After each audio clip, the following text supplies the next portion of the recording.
the United Way of the Lower Mainland, and actually originally through some ideas that Alison Bledsoe had, have actually taken a lot of leadership in the planning, development, and resourcing of this international dialogue of early child development. So to open us up, I want to welcome the CEO of the United Way of the Lower Mainland.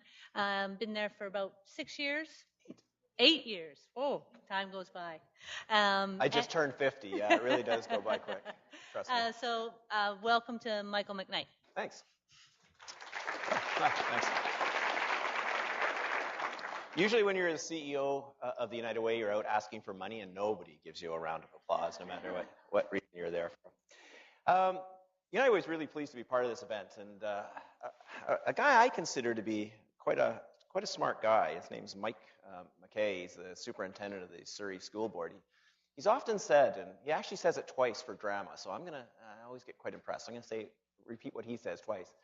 When is what we know going to change what we do? And he pauses, and when is what we know going to change what we do? And that's one of the reasons that United Way wants to be part of this event and is proud to be part of this event. It's this whole notion of change, and you've heard Paul Kershaw talk quite a bit about it. And how do we actually create change in our society, in our communities, within families? And I know we all struggle with change. We always say personally we want to change, and organizations say they want to change, and often we find it really difficult to do. I was in a meeting with a bureaucrat over in Victoria recently, and we were talking about how can we get every government funder to have the same application form for funds and the same process to report back, an accountability process. And the bureaucrat said, well, we can't do that. And I sat there and wondered, well, why can't we do that? And the answer really is, what? Yeah, people just don't want to do it, right? It's just too much work. Well, this same smart guy, Mike McKay, said yesterday at an event we were at, he asked the question, why don't we want to change? And he said he thinks the answer is because the status quo hasn't killed us yet. That's a really smart guy. And it's true. When we look at the change around the world in this past year, in Egypt, where fundamental societies have changed because people had the will to do it. In fact, in many of those countries, they put their life on the line, or they sacrificed their life for change that they truly believed in. And what we're talking about here seems relatively simple. How can we take a rich country, a rich province, and reduce or eliminate child poverty? How can we give families more time to invest in the well-being of their kids? How can we help them reach their full potential? It seems fairly simple. And one of the things that I think United Way can bring to this conversation is an ability to bring together the players who can contribute research, who can talk about good public policy, who can talk about the programs and services that are needed, who can be strong advocates for change, and hopefully create the kind of momentum that's required to take the research that you're hearing about today and convert it into action by people who believe and are committed to helping kids reach their full potential. And it really isn't that hard. It really isn't that hard at all. And it's people like you who in their everyday life can make that difference, if you choose to. So we shouldn't let the status quo kill us. We should actually take action. And the United Way is really proud to work with UBC because not any one of us can do it by ourselves. And we have a fascinating partnership with UBC. Not only do we provide some expertise and some funding resources to do things like this, but Paul Kershaw sits on the board of directors of the United Way. Stephen Toop, president of UBC, was our campaign cabinet co-chair last year. And it's the belief in an institution here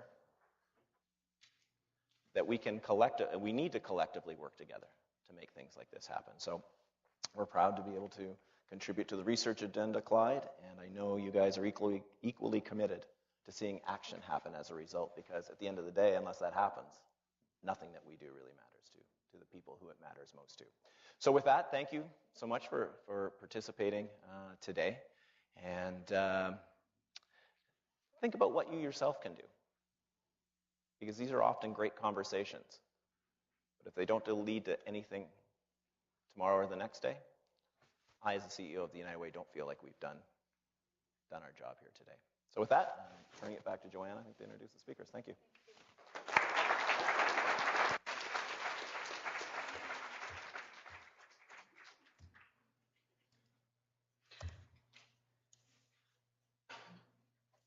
So as I said, I'm really very excited about the diversity of speakers that we have today. The format is going to be that each of them is going to speak for about 25 minutes, and then we'll have an opportunity for questions and answers. Dr. Joan Lombardi, I'm thrilled that she is here. I actually first knew of Joan when I was involved with the Canadian Council for Early Child Development Community Fellows Program, which was a national network of people doing early years community development, building collaborative partnerships across Canada, and the program was actually modeled on a program that Joan had developed in the U.S. and probably internationally.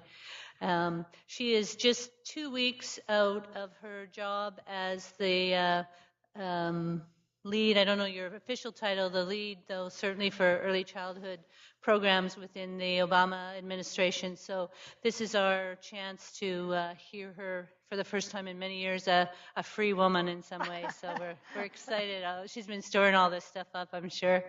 Anne Hanning, who is here visiting us from Darwin, Australia, has been involved doing community engagement with Indigenous communities, primarily in the Northern Territory and a bit in Western Australia, using the early development instrument in some ways as a catalyst, but actually developing some really wonderful ways of working and engaging Indigenous communities.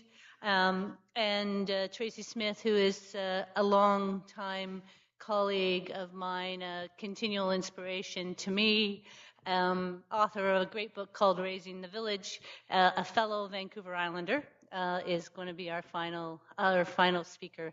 I asked all of the speakers to really talk about how they use research and putting it into action, whether that action is in developing policies, building community partnership, or just more broadly engaging communities. So I'm really looking forward to the dialogue, and I'm going to turn it over first to Joan.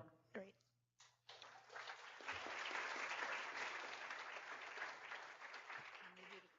Okay. Well, good evening, and first of all, thank you for hanging on. I mean, it's been a very thought-provoking day, and it's just an honor to be here, to be with Anne and Tracy, and to congratulate HELP and Clyde and his whole team, and please join me in thanking them, because he's clapping. Clyde is clapping for himself. I love this. I mean that sincerely. What I see in my own travels over my many decades working on this is the tremendous impact that his work and the HELP work has had on communities around the world. So I think you really should have a sense of pride here. Today, sitting up there also convinced me that we really need a North-South dialogue, and I mean North-South Canada and the U.S., because there's so much we can learn from each other, so much we can learn from you, quite frankly, and I think it would be healthy if we had that dialogue. I was thinking today when Paul was talking about Occupy Wall Street that I was hoping that all of you, and if you haven't seen this, I urge you to see this, read Nicholas Kristof's article in the New York Times earlier this week, I think, which was called Occupy the Classroom. And it was all about shifting the thinking into looking at early childhood as the wave of the future and something that we should invest in. And the fact that he used the Occupy Wall Street paradigm to make that point, I think, was really very, very important.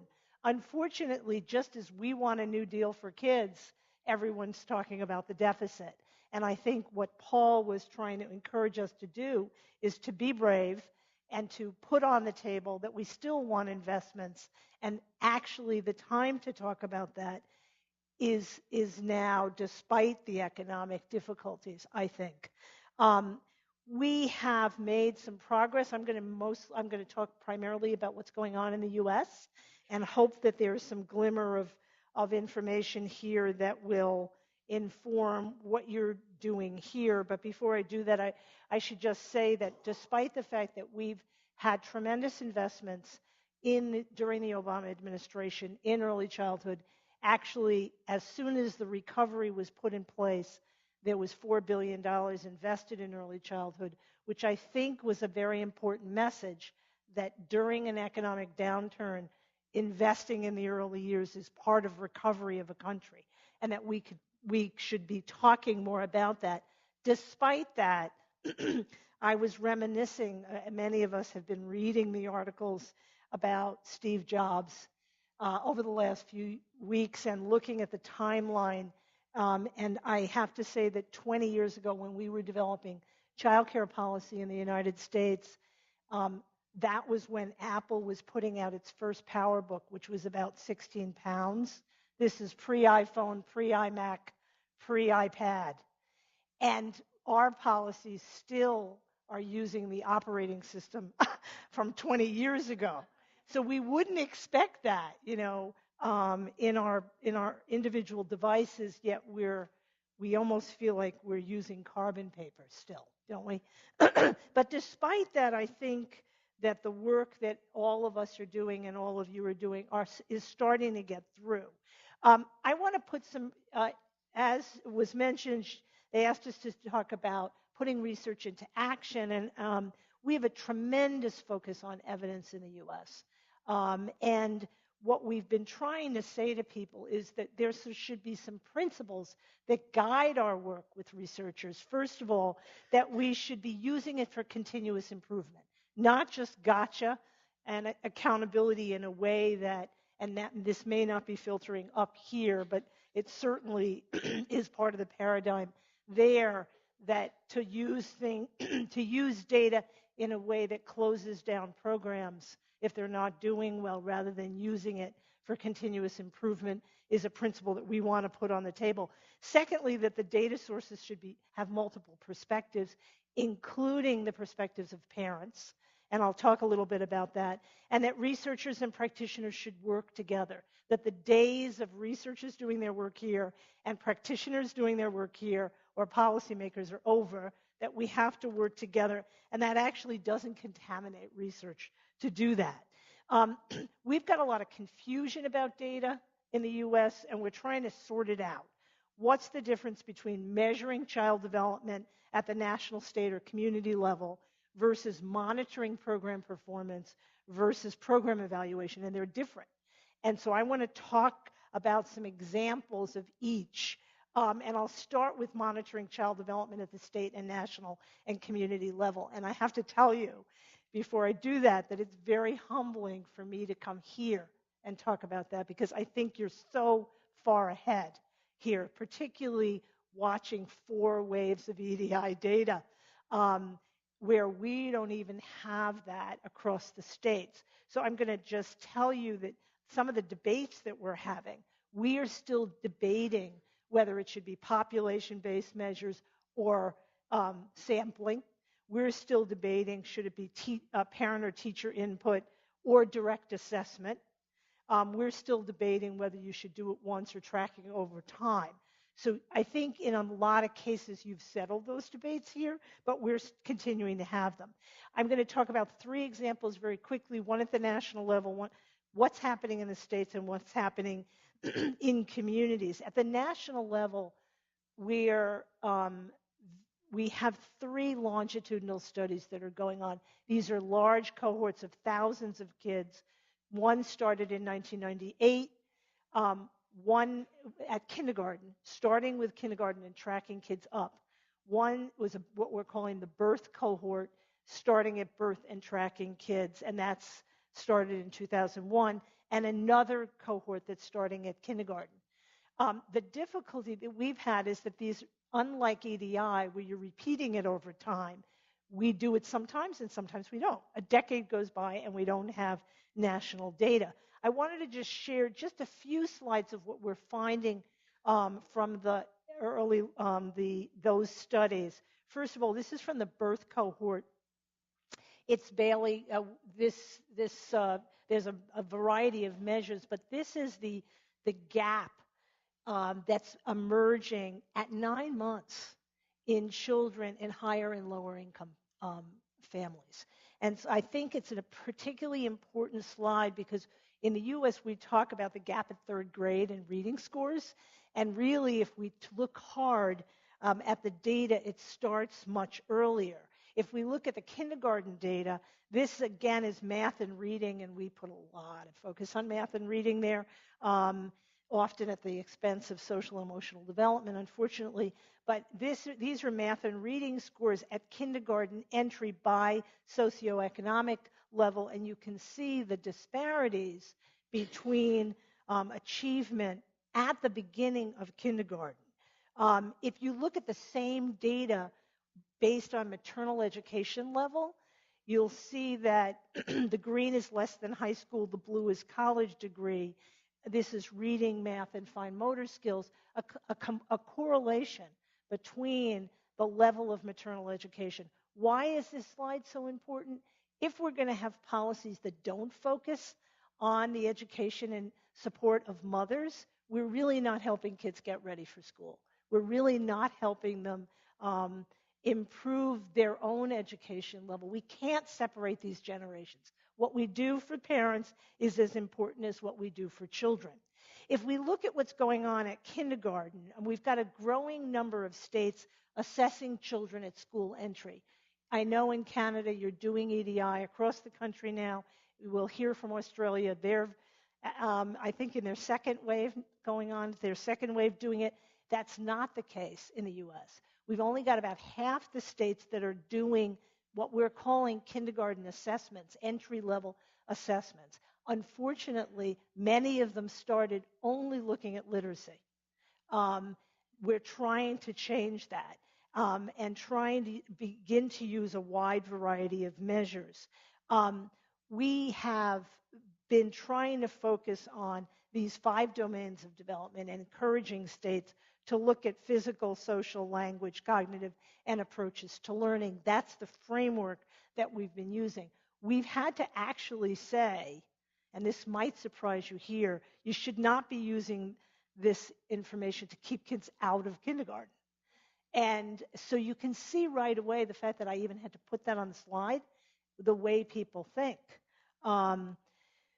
At the community level, new efforts are emerging across the U.S. to create place-based strategies. These are, you may have heard of the Harlem Children's Zone, not just looking at a single program, but looking at a whole community, bringing health, education, and family support together, tracking child well-being over time, and improving the quality of care. This is kind of the diagram that we're using to promote a holistic view of child development at the community level. This is the traditional health, education, and family support. We've also added family and community well-being because we know that the conditions in a community, as Clyde said earlier, including housing conditions and family economic security, makes a huge difference in child development. So this is the framework that many of the communities are using. We've been talking in the communities about 4 core elements, many of which you already have going on in the provinces here. First of all, a governing structure that's coordinated across education, health, and the various sectors. A quality assurance system that can be a focal point in a community that can support the variety of child care programs in a community. In the U.S., we're developing what we're calling quality rating and improvement systems.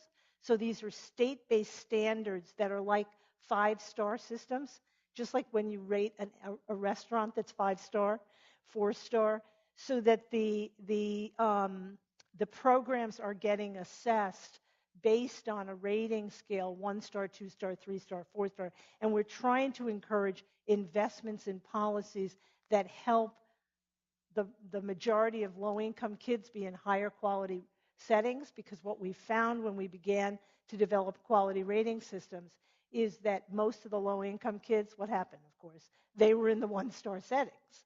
And so we're trying to change our policies to encourage higher quality services, particularly for low-income children. But what we're finding is you've got to have a hub in a community that provides quality improvements and incentives for programs to move up.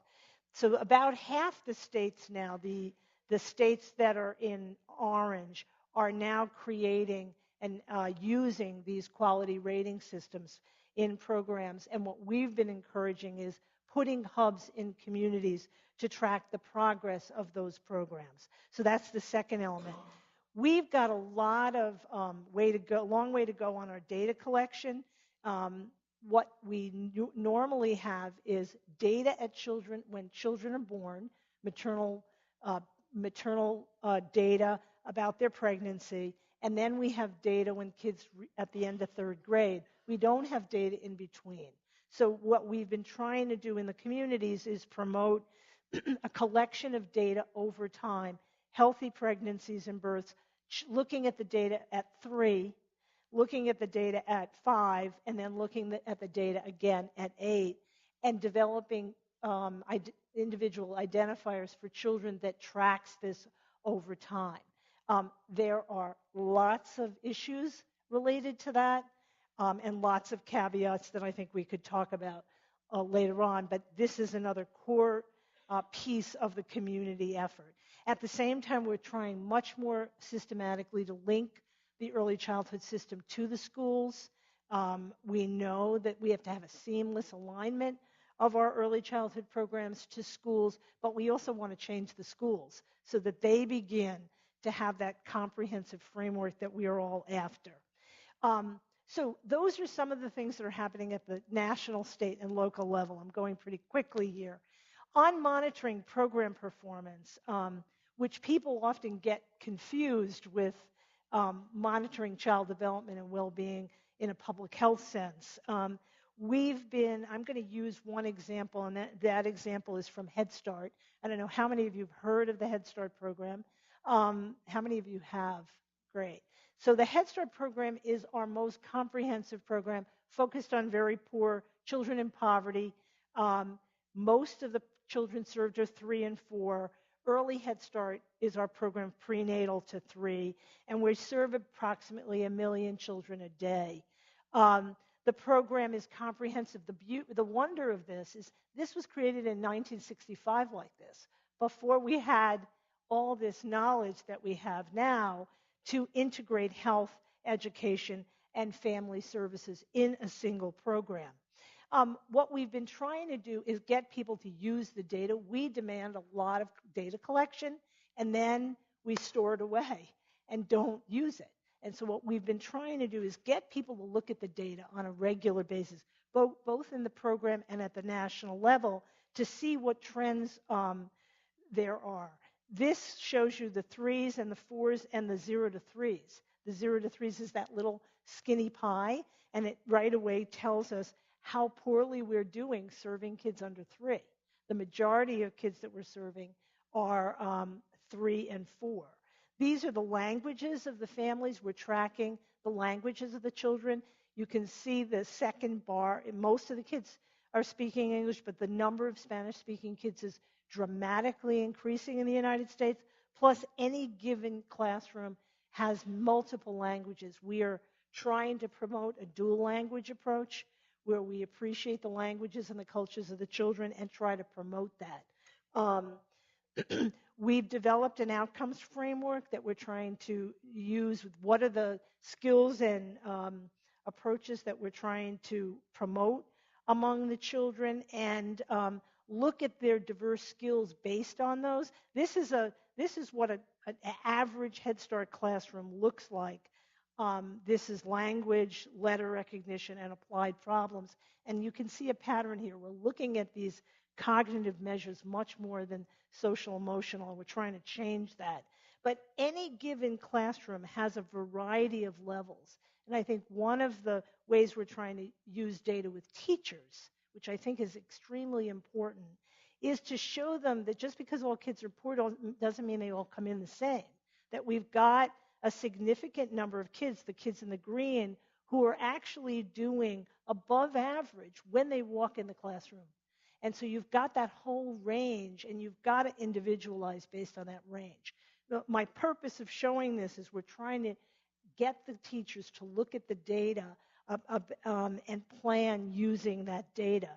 We're also requiring all the programs to use this new instrument that was developed by the University of Virginia called CLASS that looks at child-teacher interactions around 3 core domains: classroom, organization, emotional support, and instructional support. And so every classroom is being measured using this CLASS instrument, and then we're showing the teachers the data so that they can improve the instructional supports and emotional supports, and that they can better understand their own interactions. So my point here is not just to show you the data, but that we're trying to use the data just in policy, but also in practice. I mentioned before that we're putting a lot of focus on collecting data from parents. We collect data regularly from parents.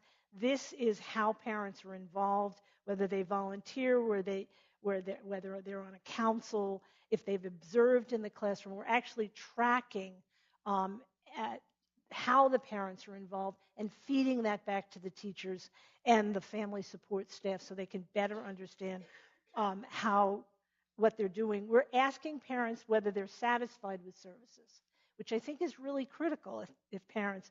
So we're asking them, do you think the program helps? Is the program safe? Is it respecting your culture? And these are just the results of the national data from a few years ago. So we're really trying to put a focus on not just collecting data for data's sake, but feeding that back to the staff and having them use that data in program planning.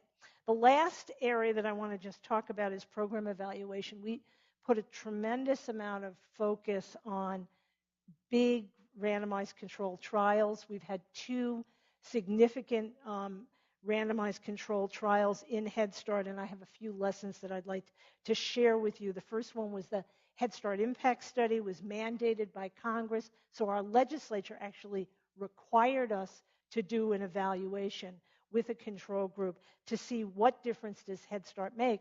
We're spending almost $8 billion a year on this program. So it's really important for the policymakers that we're showing results. This was a nationally representative sample, 5,000 children, randomized control. We had a lot of debate about randomizing children that need services. So they were only randomized for a year at 3, and they could go into a Head Start program at 4 if they were randomized out. We were looking at impacts on cognitive and social development, direct assessment, parent and teacher reports. Here's the findings, and there's a reason I want to show them. On average, access to 1 year of Head Start had a positive impact on several aspects of child development, both at 4 and at 3. At 3, the benefits were found across all developmental domains. However, at the end of first grade, the results were not sustained.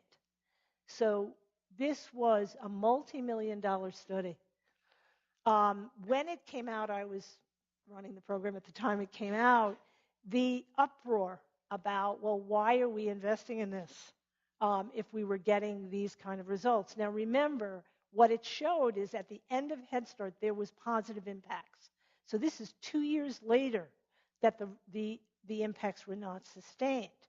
And what we try to explain to people is that it had a positive impact, but that there's no magic bullet here. We've overpromised in our field. what we can deliver. And what this study told us two things. One, that we've got to intensify our impacts, but it also means we've got to do something about the schools that children move into. And so we tried to have that dialogue, although we had headlines in major newspapers all over the country that said the program's a failure. And so, these are kind of the things that we struggle with as we do what is considered gold standard studies. This is a nationally representative sample. They tell me that's hardly ever been done in the history of social science, a national representative random control trial.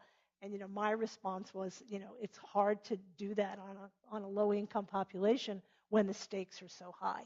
So, we try to use the data to improve the program, but the debate is still going on. The difficulty of this study and the difference between this one and the last one I'll show you is that there was no implementation study. So when I asked as the program operator, when I said to the research team, okay, Monday morning, I've got to make this program better for 1 million children, what can you tell me about the implementation of programs where they got better outcomes? They couldn't give me any, there was no data. And so my point of that story is that it's incumbent upon the research community, too, to design studies that can help us do continuous improvement, not just look at impacts and tell us that something does or does not work. Unlike that study, we also did a randomized control trial with 3,000 children in our early Head Start program, prenatal to 3, collected data at 14 months, 24 months, and 36 months. And we did an implementation study in this case. It was a different design. And what we asked were the services delivered, what was the impact, what was the outcome based on the quality of the program. And what we found is that there were improved outcomes across all areas of development. There were impacts on parenting and family self-sufficiency, and that there were positive impacts remained on social emotional development at age 5. But these were the lessons because of the implementation study. We could tell that programs that met higher standards had better impacts. So I could do that with this study that I couldn't do with the other. We could tell that starting early mattered. As a matter of fact, what the study showed us is that when you start prenatally, you have a bigger impact. That children who had a combination of early childhood programming under 3, and then that was followed with a program at preschool age, had a bigger impact. So what is that telling us? That there is no magic bullet. It's not about doing prenatal and then stopping, doing preschool but not doing something before. This is not an inoculation. We've got to have continuous quality services to really move the needle for children. And we also found that some subgroups did better. We are struggling with very, very high-risk children, and by that I mean children that are in the child welfare system, children that are exposed to drugs, about how do you intervene in a quality way. And we're still trying to learn about that. So in summary, I think that when we talk about research, we've got to really figure out the purposes of why we're doing it. Are we trying to track child development in the community, or are we trying to monitor program performance, or are we trying to evaluate the program? You use different methodology. In the kindergarten assessments that are being done in the U.S., what I'm concerned about is, unlike here where you're doing them in a population way, what their tendency is in some places is to do an EDI-like instrument and then look back at the programs the kids were in and kind of point the finger at the program that the children came from, which is really not fair if you don't know how the child entered, what the quality of the program was. But there is that caution. So we've learned that researchers, program staff, and policymakers have to work closer together, that implementation matters, that continuity of quality matters, that we've got to explore what works and adapt our programs, and that no single study has all the answers. This is from my first classroom 40 years ago. These kids are probably 45 now. This was about a mile from the White House, actually. These were some of the poorest kids I've ever seen. But what I love about this picture is they were joyful. And Paul told us before that we should put what we want, what we're really after, in the front. And what I'm after is joyful children, happy children, healthy children. Then they can be successful. So I'll stop there.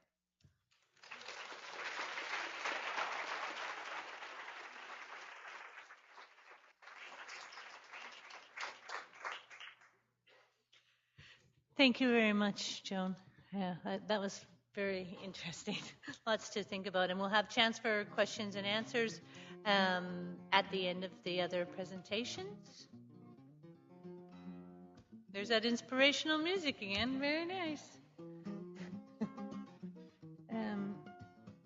Is this one going to show up on the... There we go.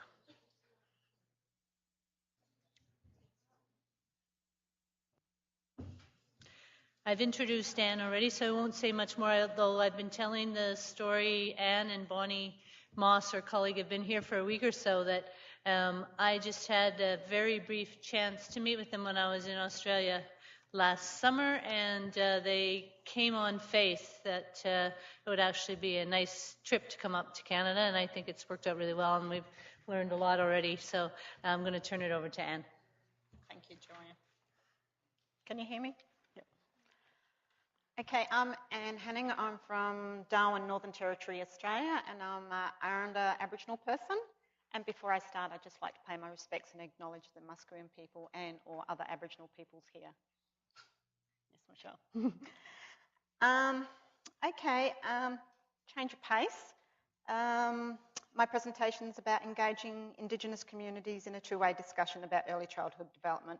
Both Bonnie, my partner who doesn't want to stand with me today, her and I work on the Indigenous Australian Early Development Index, and we're rolling into our second wave next year.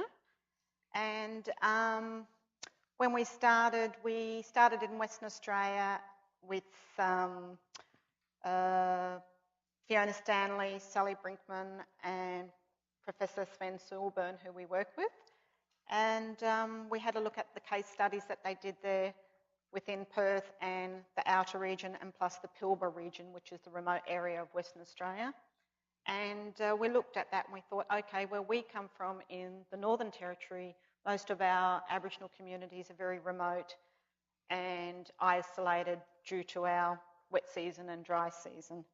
And with the research that we've done and how we've worked in Aboriginal communities over the years, it's about really engaging Aboriginal people, families and communities as a whole in the research. So our engaging Indigenous communities in a two-way discussion about early childhood development. So first I'll clarify how we work to engage families in the early child development story, and I'll demonstrate our community approach in the It's Just So Important workshops for community people. As we know, communities are always overwhelmed about negative news. They don't want facts and figures and tables at this stage. They want to be involved in the process and be part of that storytelling and movement and what's currently happening. Because sometimes, well, my experience from the NT government is the government is moving at that pace, but communities are still at this pace. So they want to be involved, and they want to know what is being done to give children the best start. So a society that is good to children is one with the smallest possible inequalities for children, with the vast majority of them having the same opportunities from birth for health, education, inclusion and participation. So the Anti-AEDI Adaptation study, we have researched and developed culturally adapted materials which include the cultural eye, which I'll explain about that in a minute, A DVD, a manual, it's just so important. Your child, your community, TV ads, the importance of the early years. We showed the TV ads to the Aboriginal steering group last week, and they're sort of like a social marketing ads, which across the territory we have various language groups and clans. So if we were to shift and move the communities in the territory with us, we had to include all people and language groups, and so that they could see themselves in there and identify with that and be part of those TV ads that we had done. And they were around about building communities, nutrition, the value of play. What have I left out, Bonnie? Okay, this is the It's Just So Important, Your Child, Your Community Facilitators Manual. And the DVD complements that. It has 7 chapters: the introduction, the cultural eye, children's developmental influences, babies' brains, helpful and harmful things, what's happening for children, and services for those children as well. Our approach. We took that window of opportunity. Why a culturally informed perspective? It's important. There's so many research methodologies, and the one as an Aboriginal researcher is, for me, it's all about Aboriginal ways of knowing and being and doing. So culture is the lens people use to see their children, family and community. This needs to be acknowledged and recognised. So when we're going out talking to communities, we are looking and sharing from their lens and their point of view. This enables communication around what influences early development, and that's a key starting point. And we know sharing and embracing different knowledge is needed, that two-way sharing, mainstream and a cultural perspective. And it's also about recognising the strengths of Aboriginal culture in child rearing. So the resource that we've developed is more strength-based. We do talk about deficits and toxic stress, if that comes up in the conversation, but then again, it's all about the people and sharing stories and what they want to bring up in the conversation. This is the cultural, I'm an artist, and this is the cultural eye painting. It's an Aboriginal worldview, and I like today's theme about connecting the dots, and that's pretty much what it's about. So I think the next, here we go.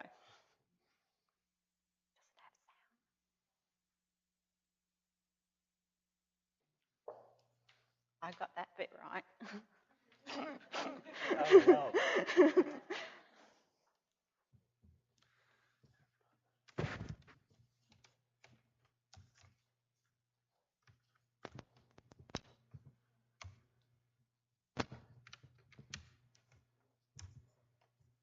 It's an Aboriginal worldview. It is a lens in which Aboriginal people look.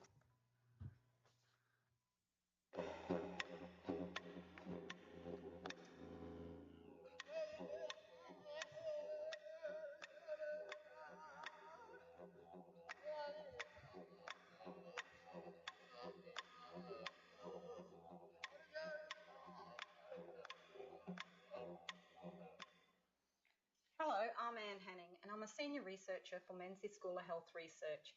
And today I'm going to talk to you about the cultural eye. The painting represents an Aboriginal worldview. It is a lens in which Aboriginal people look through, recognising Aboriginal ways of knowing, being and doing.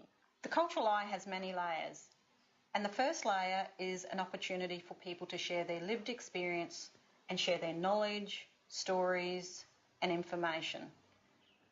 The second layer engages the present and what is currently happening in your community. From a child's point of view, the family and kinship, the community, and outside that community.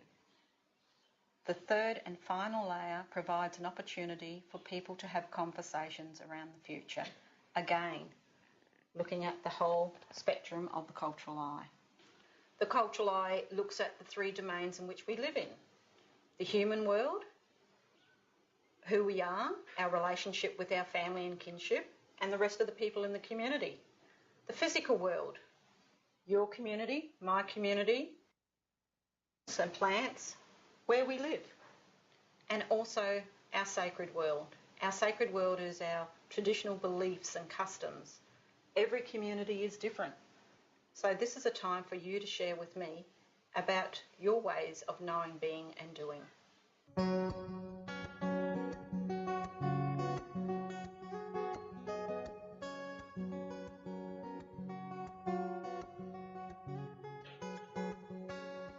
This painting is called The Culture.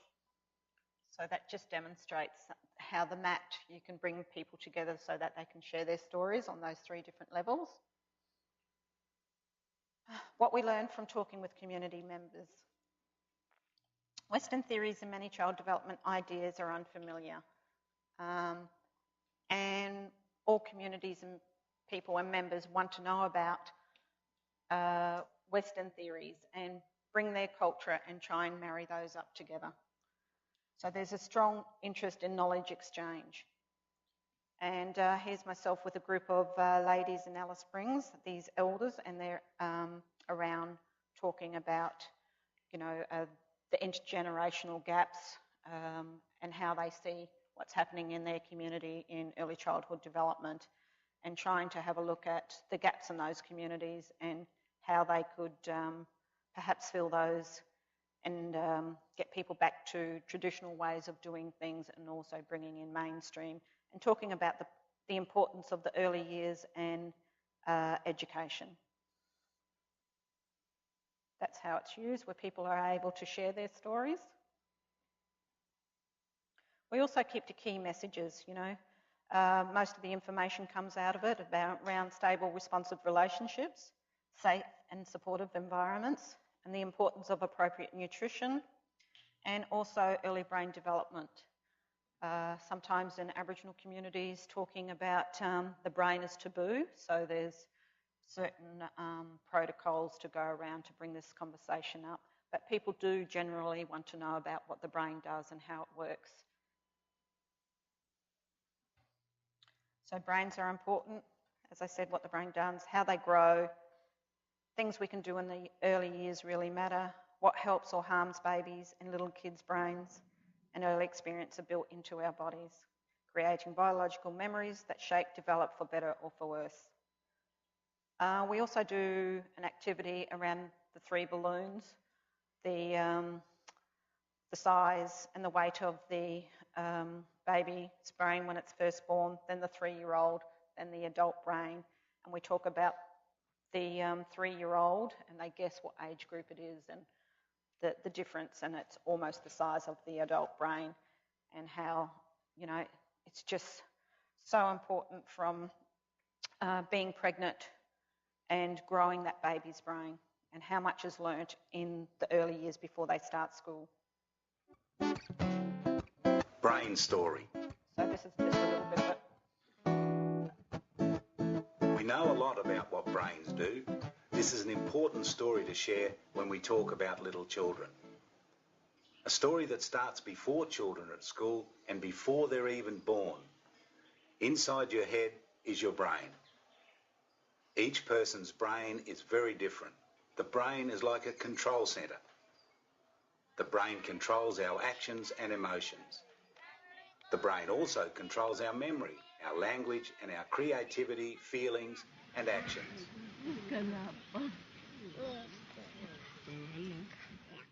The brain is very important. The brain organises everything we need for life. Like all organs, the brain develops before a baby is born. By the 7th month of pregnancy, all the brain cells are present. The brain has lots of cells. The right cells have to grow in the right places. Brain cells are like the raw materials for building a house. They need to be put together over time to work. So that's just a way of talking about the brain and introducing that to Aboriginal communities and people and family. And at the end, we ask the question, what's happening in your community for little kids? Thank you.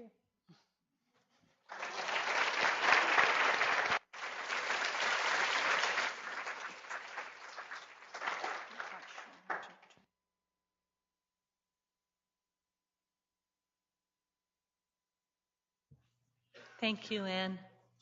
We'll get everybody back up and wired up for questions.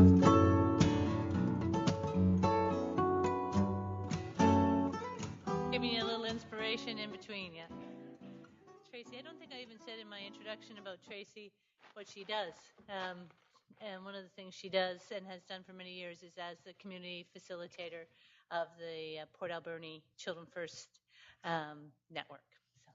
So there you go. Thank you. You can all hear me? Super. I was a romper room kid. Does anyone remember that TV show for preschoolers? At the end of every episode, the host would bring out her magic mirror and she would say, I see Stacy, I see Kathy, I see Julie, I see Ken, I see Dawn, and I see Deandra too. And little 5-year-old me, would be perched at the edge of my sofa, tingling, with a skin-tingling sensation of excitement and anticipation and a little bit of dread. Like, was she going to say my name? Was she going to see me?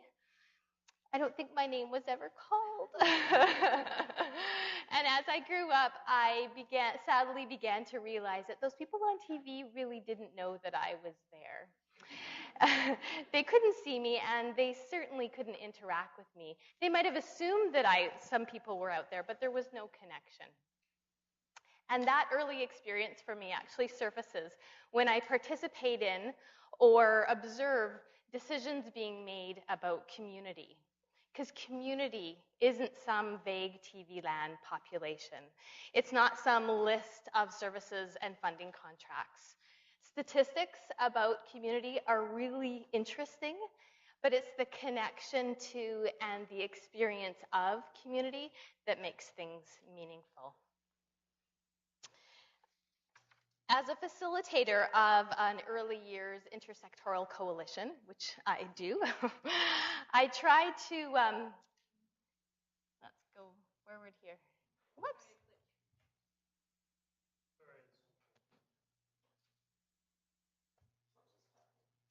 Oh, this is like the fancy.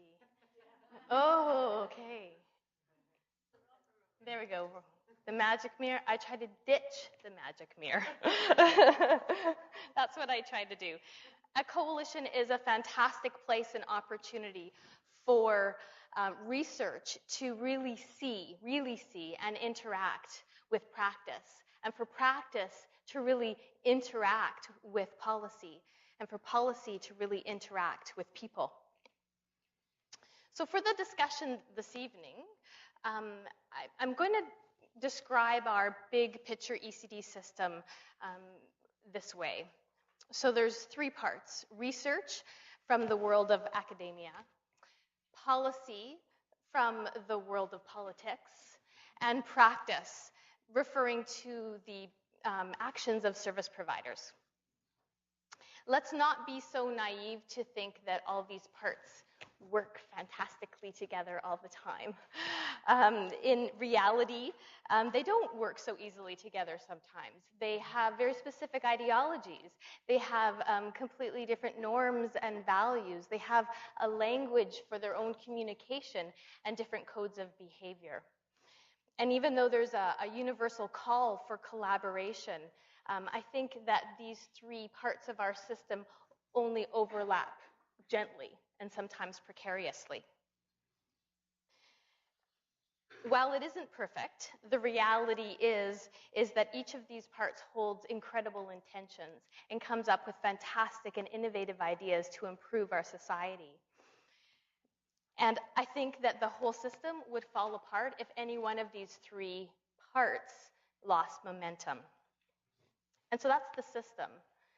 And then when we walk through a playground or visit a childcare facility or have a chat with some grandparents who are raising grandchildren, there's a tension that begins to form between that big picture system lens and the individual lives of children. And I imagine that there must be a bit of tension in your world of academia between studies on individual brain cells and studies of global systems. And in community, the tension is actually palpable of, what do we focus on? doing things differently to affect the lives of individual children, or doing things in a macro way to affect the lives of whole populations. And so I think that it's in the center here that there's an opportunity where these three parts of our system intersect. And that is where the ECD coalition lives and can bring momentum and possibility to that opportunity. And we also are able to hold that macro and micro level lens at the same time. Having an intersectoral coalition isn't a new thing for a social issue. I think that it began to become more mainstream when we started to embrace the determinants of health. But in the year 2000, the notion of a publicly funded and supported early child development intersectoral coalition kind of became the grand experiment in BC. It's not where it all started. All over BC, from our provincial perspective, there were already people who were passionate and committed and had already started mobilizing in their community. But in 2000 and into 2001, our government took a bit of a risk, and it was an important acknowledgement from them to allow communities to drive practice priorities as well as policy direction based on both academic research as well as lived experience. I had the pleasure to be part of this experience, as my community, Port Alberni, was one of the first places to give this a try. We were called the learning sites, which I think is code name for not totally sure what we were doing. And we began a more formalized process of building an early child development intersectoral coalition. And we fed these groups with the phenomenal research from HELP, and I think began to feel a little more confident in those gray areas that intersect and connect policy research and practice. I remember Clyde being asked in the very early days, okay, how do we know what we should focus on? What are the indicators that are the most important? And his answer was that of an analogy. He said, really, we're all just like drunks in a parking lot trying to get the key in the lock of the right car. It is a vivid image, and it has stuck with me for the whole decade. I think in retrospect, though, we were much more sober than that image implies. And we certainly have become way more knowledgeable and incredibly more focused. And we're learning all the time. So after a few experimental years, these three learning sites devolved and happily started a wave of support, both funding and acceptance across BC. And we started seeing these coalitions pop up around the province. Now they have different, with different governments, and they have some different players. These coalitions have some different names and structures. But by 2011, we have 108 early years intersectoral coalitions around our province. And provincially, I think we've done a great job of evolving this approach. And we have a whole lot of them, but they're not cookie-cutter approaches. They have been created to be flexible to both community need as well as community infrastructure. I'm also proud, on the same note, to, as of very recently, like tomorrow, the facilitators and coordinators and some key partners of these coalitions have come together to create their own structure of support. And it's aptly named the Early Years Community Development Institute. And this institute, which is currently driven mainly by enthusiasm and a little bit of faith, is going to find a way to maximize this quality early years community development work around BC and beyond, with coordinated communication and really relevant professional learning for all. So you're asking, so what does a strong early years coalition look like? What do we do? Well, sitting in that intersection between research, policy, and practice, a strong coalition creates shifts. That's hard to say with your mouth dry. Some are obvious shifts, some are subtle, some are rather tentative, and some are incredibly committed. And these shifts are in areas of getting the way people interact with each other, the way funding is reallocated in a community, how policy decisions are actually made, who's actually even involved in having the conversations. And the shifts are from competing to building consensus, from working in isolation to actually working with a whole bunch of people and including others, from thinking mostly about short-term programs and projects to also thinking about long-term outcomes and strategies, and as well as policy. From that knee-jerk reaction when research comes out to asking more questions so that we get a fuller and deeper understanding of the situation. From an insular kind of service provider only committee to including lots of non-traditional partners and having fuller conversations and allowing each sector and each individual to see their place in the bigger picture, as well as for them to be able to determine how they can add value. And a shift from me to we. Now I know that Craig and Mark Kalberger have the market on the me to we shift these days. Yet I think that participating in an ECD intersectoral coalition, we can claim that shift too. My 12-year-old son just recently went to the We Day events here in Vancouver, and when I asked him about his experience, he said, well, it was just so full of energy and it was so heartwarming. And he said the energy just kind of shot right through you, went around to every single person, all 18,000 people, and then right back. And it's my experience that when ECD coalitions make these shifts in both thinking and in action, that same sense of collective relevance can emerge. And while maybe not the mass energy to fill Rogers Arena, I think having multiple professions and multiple organizations, governments and citizens all thinking both individually and collectively about things that benefit children is very powerful indeed. I remember back in the early days of the learning sites, I was out to dinner with two of my colleagues, the two other provincial learning site coordinators, one from Prince George and the other one from the Eastern Fraser Valley. That was Sue Kazai, who was here earlier. We were absolutely exhausted after a full day of meeting with government and with help, and we went out for dinner to talk about what was really going on back at home. And one of us suggested that, it's really about relationships. It doesn't matter how the stats, it doesn't matter about the policy frameworks, it doesn't matter about the logos or the committees that you have. If the relationships weren't in place first, then nothing would move forward. And I've been doing this work for a decade now, and I believe that observation absolutely still holds true. In fact, in a report commissioned by 0 to 3 from our U.S. neighbors that reviewed 5 U.S. states building comprehensive coordinated systems of support for children, it was people that were identified as the #1 cornerstone for success.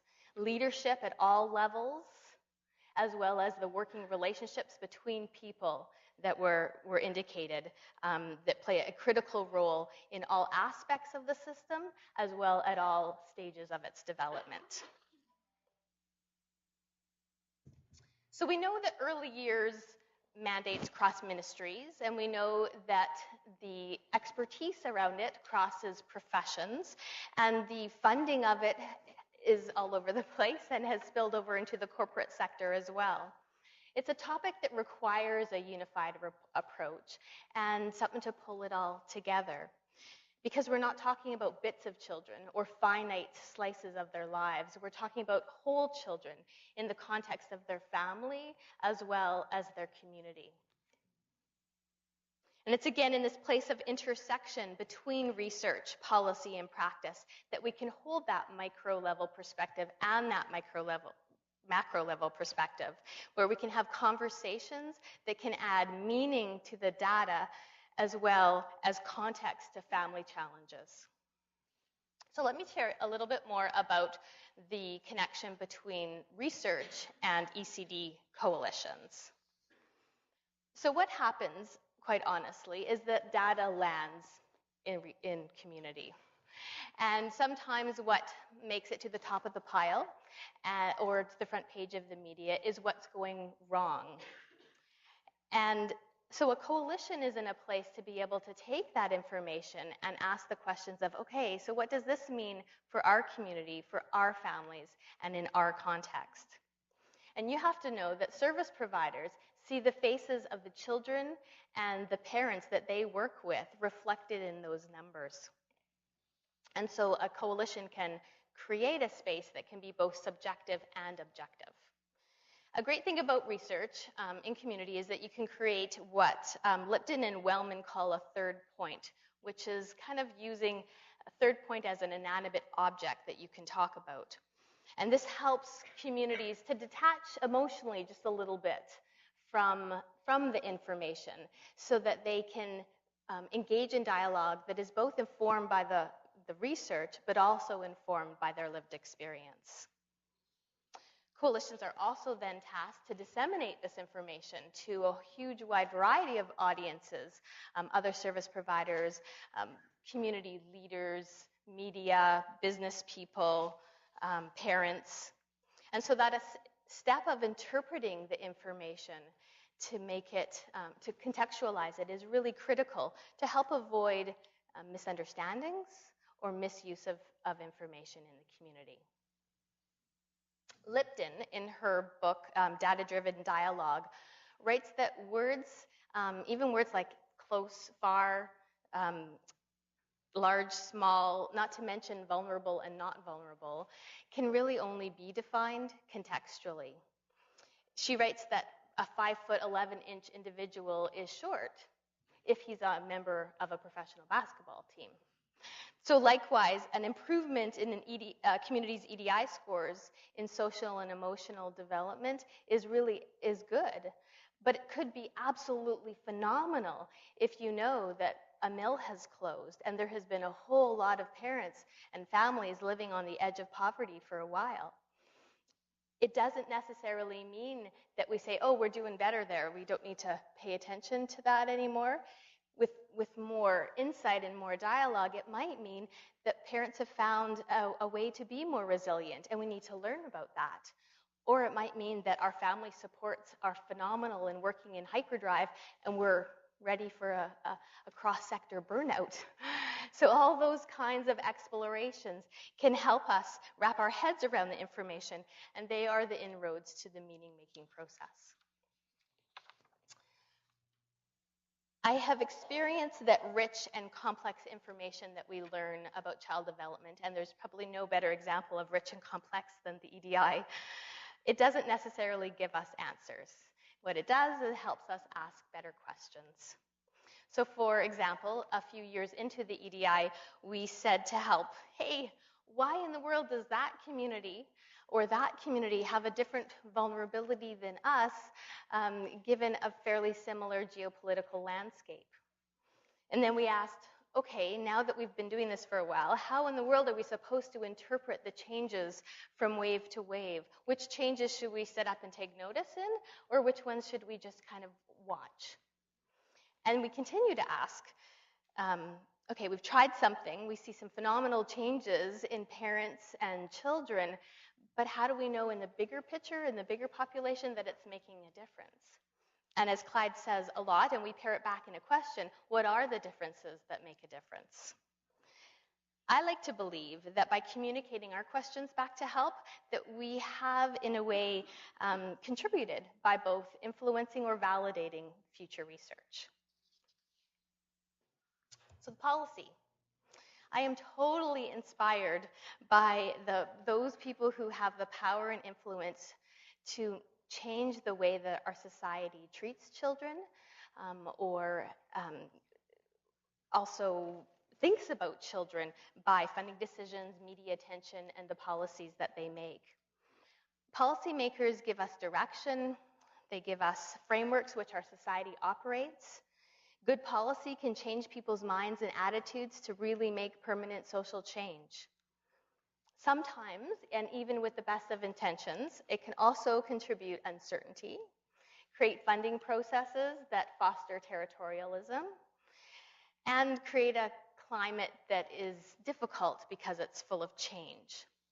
With an established ECD intersectoral coalition, a united community can better shoulder those changes, habits of change, the turf issues, and the uncertainty that goes along with it. Our conversations can help increase community ownership of issues and problems, and then we can better decipher together the policies that come down so that they fit with our families in our context. We also try to translate all this knowledge and experience back up to policymakers to contextualize the data that they receive. I came across an interesting study that looked at policymakers, and that the number one factor that either facilitated or prevented policymakers from using research in their decision-making process is personal contact. So it goes back to that relationship piece, that dissemination of information alone isn't enough. We have to develop the relationships in this part of the world too. And finally, practice. I am so humbled and honored by those who change the life course of individual children, those people who teach a child to read, those people who change the way or help to change the way a child holds their pencil so they can actually write their name, who teach them ways to express themselves so that they can communicate their needs and their feelings. Practitioners really matter. And it's in this realm, I believe, where rubber hits the road. It's a place where an intersectoral coalition also can play a critical role. I think the reason that we're all in this room today, or listening online, is because we believe what Help's vision succinctly says, which is we want thriving children and families. Research and policy can help us enable the system. It enables the system to figure out the whys and hows of change, but the actual change is at the practice level. And that's a huge leap between knowledge and action, and Michael talked about that earlier. In their book called The Knowing-Doing Gap, Pfeffer and Sutton discuss the challenges of turning knowledge into action, and they suggest that successfully bridging this gap between knowing and doing requires knowledge brokers. And these are people who specialize in collecting, contextualizing, disseminating, and transferring knowledge to enhance practice. It kind of sounds like the role of early years intersectoral coalitions for sure. How it might change and how we might be able to apply this new knowledge and help people change their actions is perhaps it might look like an establishing a service that didn't exist before, or decreasing barriers to families so that they can access services, coordinating opportunities in a community to avoid duplication, having richer, deeper conversations, as well as empowering communities, not just the services, but also the parents too, to maximize their strengths. So the work of the coalition is to create an inclusive, community-driven process that engages people of diverse backgrounds and perspectives to work together to support children and families. It combines that short-term outcome with the long-term planning and embraces the notion that communities can create their own solutions. As coalitions, we connect all the parts of the ECD system. We convene all the stakeholders who have an interest in the well-being of children. And we facilitate. We facilitate learning to better understand those differences that make a difference, as well as facilitate positive change. So we ditch the magic mirror and directly connect the audience with the actors on the screen. And we connect that research, the policy, the practice, and the families all in real time. Our task then is to continue to infuse and permeate research, policy, and practice with the experience of community, as well as to bring that data-rich systems lens to enhance the everyday life of families. Thank you.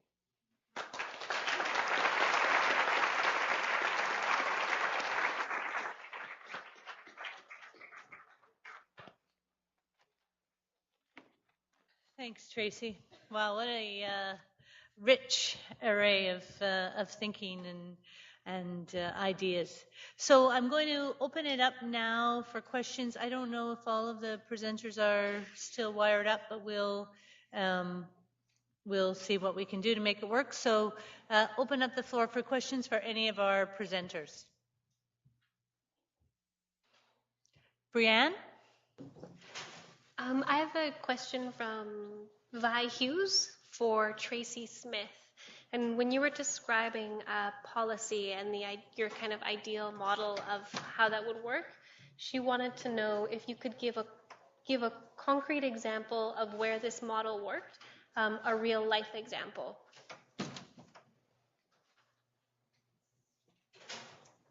A real life example of how coalitions can interact with policy? Is that how I interpret that question? I think so.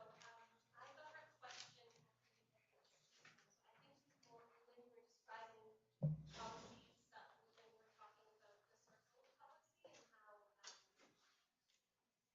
how. Okay, well, I'll talk about, I'll give one example that I know has been replicated in many places around BC, and that is getting the Ministry for Children and Family Development, school districts, and health authorities, the big three in terms of policy and what happens in communities, together and to agree agree on the principles behind why the early years are so important, and begin the dialogue of how that might change where they allocate funds. It certainly has happened on Vancouver Island, had a good start, and then it rippled. There's memorandums of understanding between these three parties and other places all around the province.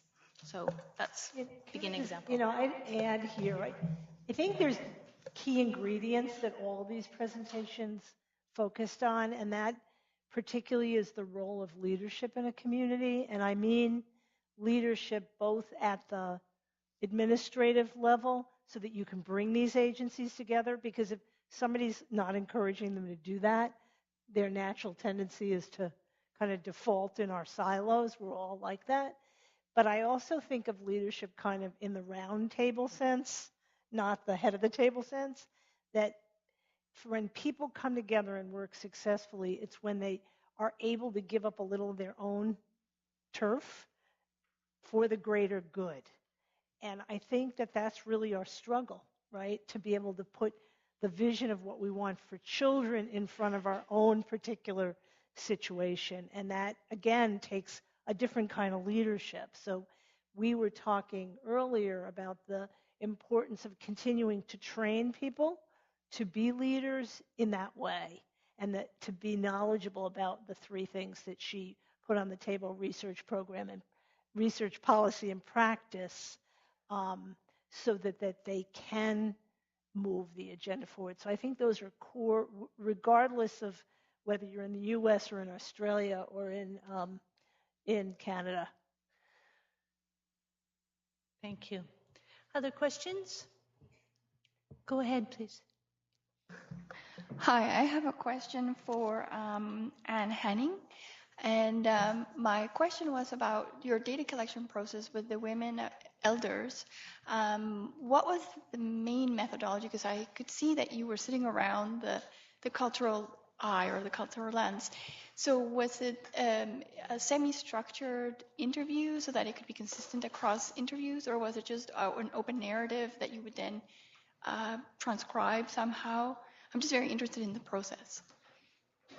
It was more around participation, and I should have explained the dot in the middle was the child, then the family and kinship, and the black was the community, and the outside area was the greater economical, political influences on that child. So the cultural eye, they were looking at that and sharing stories on all those different levels. So it was more around about having a voice and providing a platform and people participating in those stories. So, go ahead. Did you have a follow-up? To push a button. I'll turn that Okay. one off. Sorry.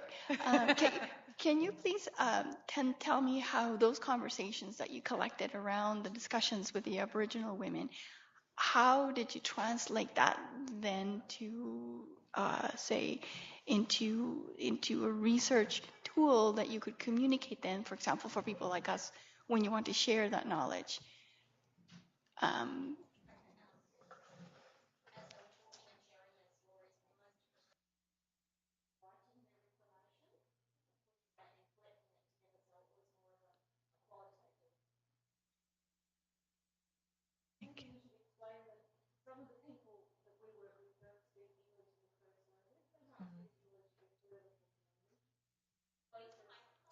Yeah. Do you want to use this one? Maybe.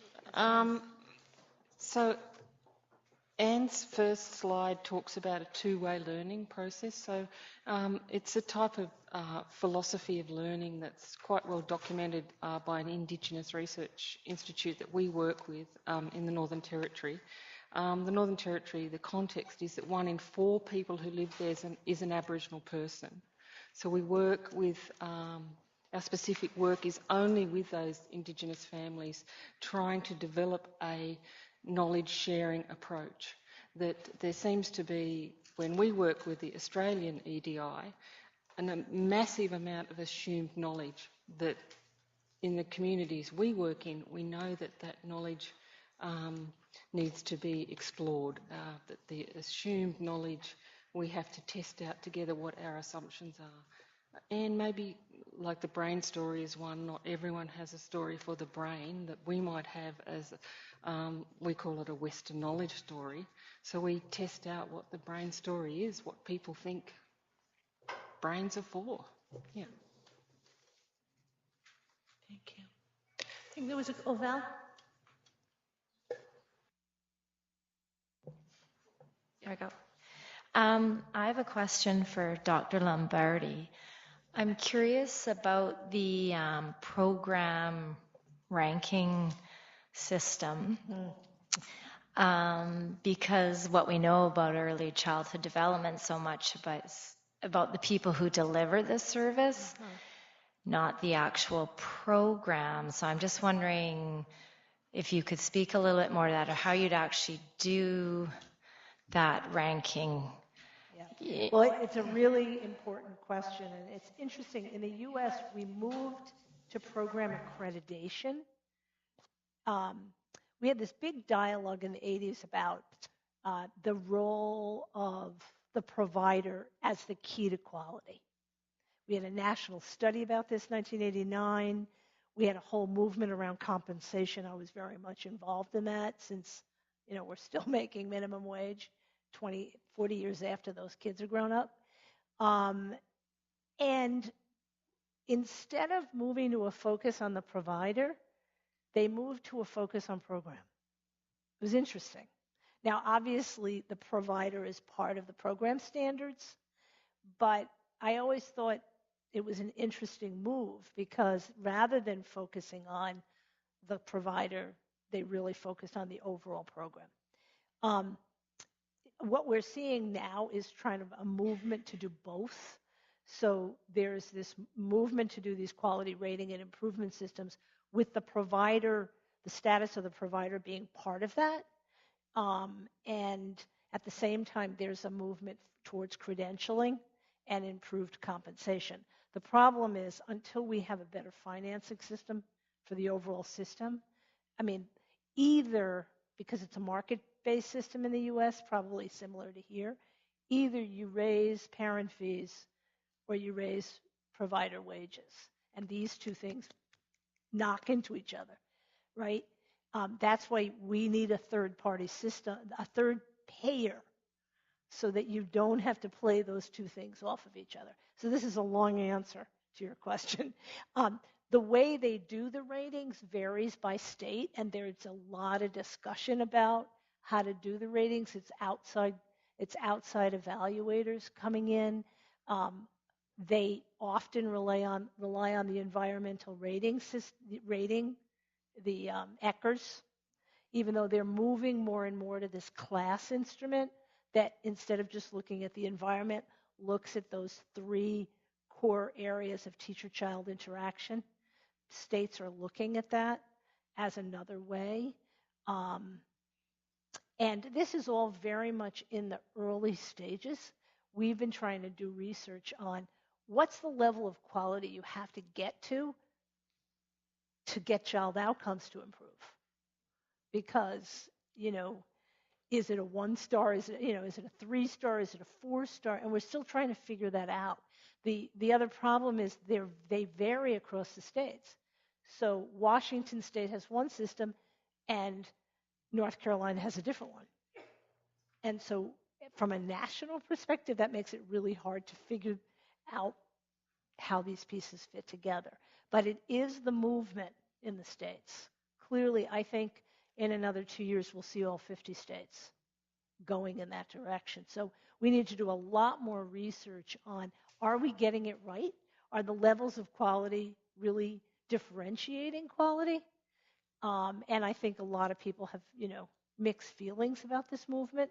Before, what we had is you're licensed or you're not, basic health and safety, or we had preschool standards that were way up here, but nobody could go from here to there. This is an effort to try to make more of a gradient so that we can see progress. Now we've got to fit our policy agenda to that. So that's a long answer. Go ahead. I have a question that looks at the qualifications for your, and probably this is different from state to state too, but what are the qualifications for your early childhood educators? Do you have different ones for, say, Head Start or daycare or we have, it's everywhere. I think it's probably like here. So if you're in a garden variety childcare program, your regular, you might be required to have a high school diploma and that's it. If you're in Head Start, we've been moving towards an AA and a BA degree. In preschools, which are usually state-funded preschools, often coming out of kind of an education frame, it's BA. It's usually BA, although this varies by state. So you've got this whole continuum. The difficulty with that, and I'm sure you see it here, is so I get my degree, and then I leave the program that's serving the youngest kids for the longest number of hours to move into a place where I can make more money, but I'm working with older kids for 3 hours because many of our preschool programs are part day. So to me, it's got to be switched around. The people that work with the youngest kids should really be the ones that we're putting our priority based on the science, right? But it's in the opposite direction. And what we're promoting now is a credentialing career ladder in every state, so that at least there's some rationalization to this, so that at least one level builds on another, which it doesn't now. And the higher education system doesn't articulate either. So you get an AA degree, but then you can't bring that AA degree to a BA program. So we're trying, that's been the big push now, is to try to promote the articulation of the system. And I'm sure you're struggling with many of the same things because I see your head shaking, yes. Thank you. Brianne, you got somebody else from online? Stacey Manson has a question for Joan. She's wondering who funded the quality assurance hubs? How did they work? How were they governed? I.e., was there a board of directors or were they joined to another agency? The quality these quality rating and improvement systems, they grew out of, we have a block grant in childcare. So we've got a separate from Head Start. So our system is kind of multiple systems. We have Head Start, we have childcare, we have pre-K. So we have these 3 big systems. The child care money is block granted to the states. So it comes from the federal level, block granted to the states, and a certain percentage has to be spent on quality in a variety of ways. The states, there was innovation that happened, and the states actually, it was I think originally in Colorado, North Carolina, and Oklahoma that grew the first quality rating systems, and they're all being managed differently. And we're in the process of studying them. We recently, about 6 months ago, put out what we're calling the Early Learning Challenge to encourage more development in this area, both of credentialing and of standards. It's a big innovation going on down there. Other questions? Go ahead. It's also for Dr. Lombardi. Just a question, and I may need to correct. Yeah. Just to clarify, so if each state is responsible for their rating system and how that best, if you're then looking to decide, you know, what are you 3-star as the base level, but who is then deciding whose 3-star level is? Do you see what I mean? If across the country? Yes. We're not there yet. I mean, I think that's the next step for us. Yeah. So because one state's level 2 might be another state's level 4. No, I mean, it's not good. This is not good. We need to be moving to, you know, a system of more standardization so that at least there's mobility from one state to the other. But, you know, what I've learned in my many years of doing policy is this change is iterative. You know, you take one step at a time and you build on it. Now, many of us are impatient, and, you know, I can't believe we're still here where we are, but at least we're beginning to put quality into the conversation. And I can tell you 20 years ago when the block grant first emerged, it was all about access. You know, support. 90% of the direct service dollars are vouchered to parents. So a parent gets a voucher because it's a market-based system. So a parent gets a voucher and buys care on the market, which is, I guess, similar to here, I think. Maybe not. Maybe not. It's not, because everybody's shaking their head no. But if your voucher is not worth what I can pay as a middle-income parent or an upper-income parent, then really you don't have parental choice in the market. So these are some of the things we're trying to address. It's a pretty complicated system, especially when you've got 50 different versions of it. Okay, I'm going to go to Michelle, and then Brianne has a question, and then I'm noticing that there's a lot of people are having to hit the road. We'll do one more over there, and then I think we'll close, and I know that Tracy and Joan and Anne will be here for a few minutes and can answer questions as well individually. But let's take 3 more questions. Michelle, we'll start with you. Okay, so my question is more for the first, Anne? Dr. Anne? Okay. And for the coalition, Tracy. Oh, it's right in front of me. Sorry, Joan and Tracy. It's late. My questions is specific to engagement with Indigenous peoples and a matter of governance. And I often get asked, how do we engage with local people to our tables? And I keep wondering, why do we have to go to your tables? And I just wonder, you know, for answers on both, from both your perspectives. Go ahead. Sorry, I can't look and talk at the mic at the same time. I think, and I'm going to speak from the Port Alberni experience, but I think it would probably resonate with other people too, is that it's not about getting other people to come to the table. Engagement can be defined really differently, and it's about supporting what needs to happen, and that might mean in our community it meant having 2 tables.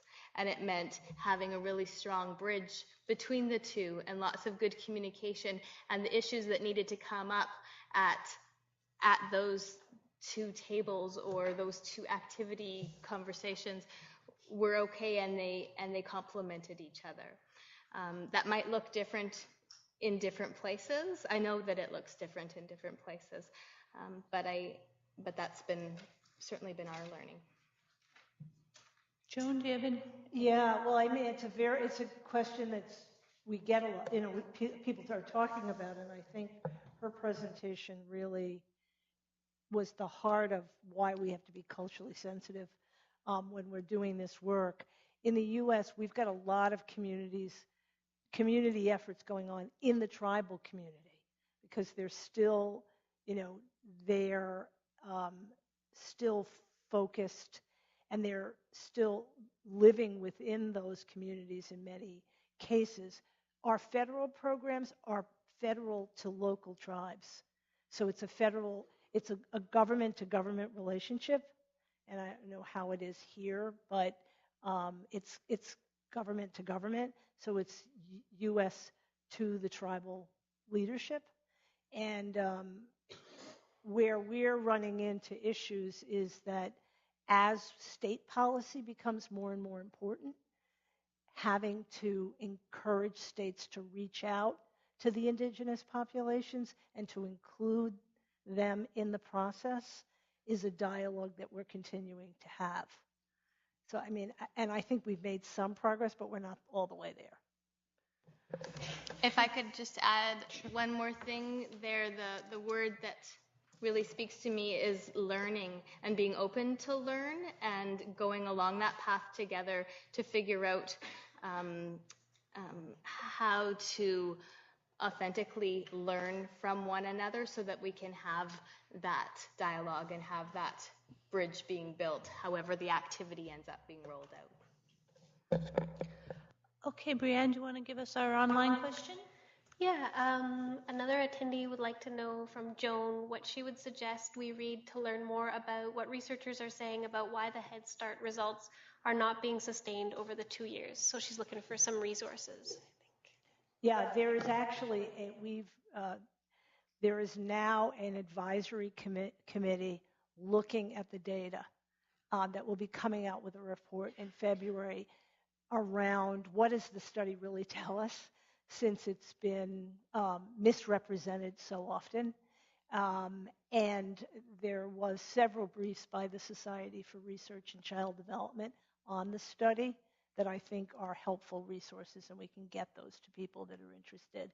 But I want to underscore what the data really said. The data said the program had an impact as the children left. And that was after 1 year of the program. And so that's an important point to keep underscoring. Okay, last question up here. Thank you. I have a question for Dr. Joan Lombardi as well. I was quite struck by the 3 to 5 point difference in the Bailey scale on cognitive function at the 9-month point. And you said the main indicator there was whether the mom was low SES or high SES. And I'm wondering if you have any more demographic information on those women to be able to parcel out the SES component. Because from what I've learned recently in the MDI that they're using here at HELP, is that SES is not the main indicator of some of the positive outcomes. So I'm wondering if you could... what's interesting about that slide is that it was some of the, we didn't have that data before showing that gap so early, and at first it was a little bit controversial when it came out. What's interesting for us is that same pattern shows over and over again across the developmental spectrum. So at 9 months, at 24 months, a kindergarten entry, and in their 3rd grade reading scores. So yes, you can say there's a gradient. It's not poor versus not poor. There's a gradient. And the reason I put that slide up there about the Head Start kids and their various skills is you can't assume all kids in poverty are the same. And that we've got many, many success stories all along the way. But we can get you that data if you're interested in looking at it more. Yeah, because the reason why I thought it would be interesting to parcel out SES to see if it was just really socioeconomic status versus, say, nutrition levels or education levels is because then that would give you like a really cool entry point into intervention. Yes. Because, for example, what if you looked at the demographics of those women and then you figure out, actually, it's actually nutrition. Maybe we just need to buffer that component. Yeah, I don't know if we have the data about why that's happening, but certainly nutrition plays a key part. Great. My dad used to always say to me when I came home from school when I was a little kid, did you learn anything new today? And so I hope that for all of you, you learned at least one thing new today, and I suspect you learned more than that. Again, I want to really thank you for your time here. Really appreciate Tracy, Joan, Anne, with Bonnie's support as well. Clyde, Tom, Paul, all the poster presentations. I'll see many of you tomorrow when we'll have a chance in a bit of a smaller group to dig into some of these ideas a little bit further, and I'm really looking forward to it. So thanks again.